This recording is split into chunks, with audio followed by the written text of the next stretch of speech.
Magandang tanghali po sa lahat ng mga sangkay ko dyan, yung mga nanonood. Ito pinapakita ko yung tanim ko na tawag dito sa amin balatong. Sitaw yata to sa Tagalog. Ewan ko.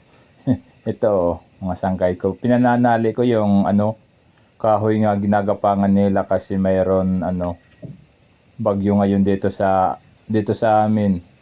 Mabuti na lang sangkay nga hindi naglandfall dito. Thank you Lord nga hindi naglampol dito. Sayang itong mga pananim ko. Kung naglampol sigurado ako na sira to. May kasi dumaan dito nga bagyong dito sa Giwan. Pipito. Thank you Lord sa nga hindi naglampol dito sa amin sa Giwan. Sayang naman yung mga pananim ko. Mga sangkay ko napakita ko. Pinanalian ko kasi gumagapang na pataas yung mga mga tanim. Yung balatong yung tawag dito sa amin mga sangkay, ewan ko dyan sa inyo. Sitaw, bataw, patan, kundol, patola. Balito sangkay, napakita ko lang yung mga pananim ko. Thank you Lord nga hindi naglampol dito sa Giwan yung bagyo. Mabuti na lang sangkay nga hindi naglampol dito. Sayang yung mga pananim namin. Maraming salamat pala sa mga pinsang ko nga nanonood nito. Thank you po sa inyo. Magandang tanghali po sa inyo lahat dyan mga pinsan. Pati sa followers ko, thank you. OFW, thank you din. Magandang tanghali po.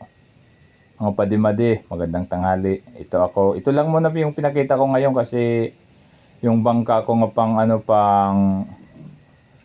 yung bangka ko pang isda. Pasensya na po kayo. Yung bangka ko inano ko doon sa sa taas inano ko kasi dahil sa dumaan ditong nabagyong pipito, inano namin. Ito lang muna tayo ngayon mga sangkay. Pinakita ko tong tanim na sitaw. Ay, iwan ko. Sitaw ba sa Tagalog itong mga sangkay? Basta sa amin dito balatong. Sige maraming salamat na lang sa lahat-lahat na lang mga nanonood nito. Maraming salamat po sa inyo. Pinakita ko lang yung tanim ko dito. Mayroon pa mga ibang mga sangkay ko yung mga tanim dito ng mga utanon, aywan ko sari-sari. kahit anong mga tanim, mayroon ako dito mga tanim mga sangkay. Sige thank you. Thank you sa lahat na lang ang mga nanood nito. Thank you talaga. Maraming salamat po. Magandang tanghali sa atin lahat mga sangkay. Thank you sa panonood.